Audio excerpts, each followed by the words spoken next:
Армысыз көрермен, эфирде 7-ші арна жаңалықтары күндізгі шығарылым. Студияда әдеттегідей Ғани Мұқашұлы. Дәл қазір назарларыңызға өзекті де маңызды оқиғаларды назарларыңызға ұсынамыз. Ел мен әлемдегі соңғы жаңалықтарды тарқатып айтатын боламыз. Мәселен, Испанияда табиғат тосын мінез танытып тұрғындарды әбігерге салды. Индонезияда да осыған ұқсас жағдай. Ай басынан бері тасқыннан көз ашпай келеді. Қосшыда биіктігі 15 метр жаңа жылдық шырша орнатылды. Мерекеге 2000-нан астам тұрғын жиналған, ал Таза Қазақстан акциясына 6,5 миллиондай адам қатысқаны белгілі болды. Осы жерде айта кететін бір жайт, 7-ші арна көрермендері өздерінің қызықты оқиғасын немесе куә болған жағдайларын біздің редакциямызға жолдауға мүмкіндігі бар. Сондықтан, егер қандай да бір жайттың куәсі болсаңыз, немесе айтар мәселеңіз болса, біздің редакциямызға хабарласуыңызға болады. Бүгін Қазақстанның 16 өңірінде дауылды ескерту жарияланды. Ел аумағында тұман түсіп, қар жауады, боран да соғады, көктайғақ болып, қар аралас жаңбыр жауады. Сонымен қатар желдің жылдамдығы секундына 28 метрге дейін жетеді. Қазгидромет осылай дейді. Ал таулы аймақтарда жел екпіні күштірек болуы мүмкін. Түркістан, Қарағанды, Шығыс Қазақстан, Абай, Жамбыл және Ұлытау облыстарында күн құбылады. Ірі қалаларда тұман түсіп, көктайғақ күтіледі. Испанияның Нихар деп аталатын елді мекенде табиғат тосын мінез танытты. Күтпеген жерден бұршақ жауып, арты дауылға ұласты, санаулы минутта көшелерді су басып, жергілікті жұрттың берекесін қашырған. Табиғат құбылысы салдарынан аймақта көлік қозғалысы тоқтады. Әзірге дауылдан зардап шеккендер және бүлінген дүние мүлік туралы мәлімет жоқ. Ал Индонезияда да алапат су тасқыны тұрғындарды әбігерге салып жатыр. Бейнежазбаға назар аударайық.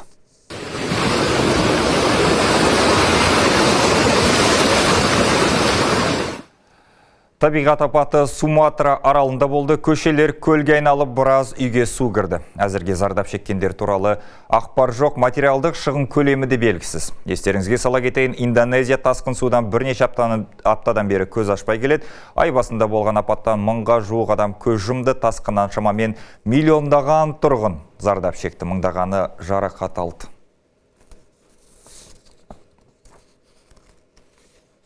Мен мемлекет басшысы ретінде Бауыржан Момышұлына халық қаһарманы атағын беру туралы шешім қабылдады. Мемлекет басшысы Бауыржан Момышұлына халық қаһарманы атағын берді. Тиісті жарлыққа қол қойылды. Күні кеше Бауыржан Момышұлының туғанына 115 жыл толған еді. Халқымыз оны қаһарман тұлға ретінде құрмет тұтады. Бірақ әйгілі батырға ресми түрде халық қаһарманы атағы берілмеген деді мемлекет басшысы. Даңқты қолбасшының нағыз ерлік жолы елімізбен қатар шетелде өте танымал екен айта келе, президент тарихи әділдікті қалпына келтіру мақсатында осындай шешім қабылдаған жеткізді.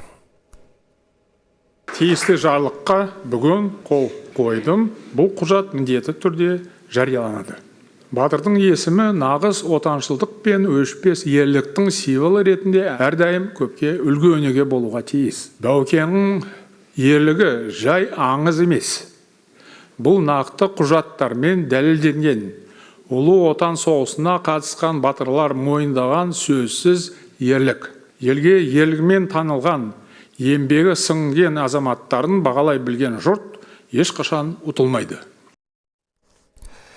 Әуе қорғанысы күштерінің ұшақтары мен тікұшақтары еліміздің 7 қаласындағы әуе айлағынан бір мезгілде көкке көтерілді.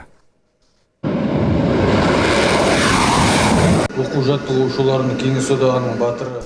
Әскерилер мұны халық қаһарманы Кеңес одағының батыры Бауыржан Момышұлының туғанына 115 жыл толуына арнады. Оқу-жаттығуға әскери көліктік, жойғыш ұшақтар, сондай-ақ тікұшақтар мен ұшу аппараты тартылды. Жеке құрам даңқты қолбасшының рухына 1 минут үнсіздікпен тағзым етті. Ұшуды басқару пунктінде Бауыржан Момышұлының өмірі мен ерлігіне арналған естелік бұрыш ұйымдастырылды.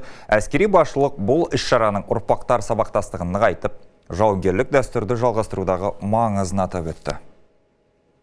Кеңес одағының батыры жауынгер жазушы өзінің сөзімен, даналығымен, өзі айтқандай есімі ел жүрегінде сақталған ер ғана бақытты. Демекші Бауыржан Момышұлының есімі біздің халқымызда, жүрегімізде мәңгі сақтаулы. Ол батырлық пен адалдықтың, тәрбие мен тәртіптің символы.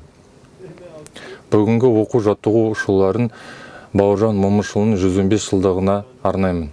Бұл мен үшін үлкен мәртебе және үлкен бақыт. шын жүректен қуаныштымын. Таза Қазақстан акциясына ел бойынша 6 миллион 400 мыңнан астам адам қатысқан. Оның 800 мыңға жуығы волонтер, экология және табиғи ресурстар министрлігінің өкілі осылай мәлімдеді. Акция аясында 1300-ге жуық іс-шара ұйымдастырылды, нәтижесінде 844 мың тоннадан аса қоқыс жиналған. 1 миллион гектардан асатын аумақ тазартылып, 3 миллион түп ағаш отырғызылды. Министрлік таза қазбот чат-ботын іске қосты. Бүгінгі күнге дейін платформа арқылы 25 мыңнан астам өтінім түсті. Оның ішінде 23 мың өтінім орындалып, 1660 күшін жойған және 126 өтінім қазіргі таңда орындалуда.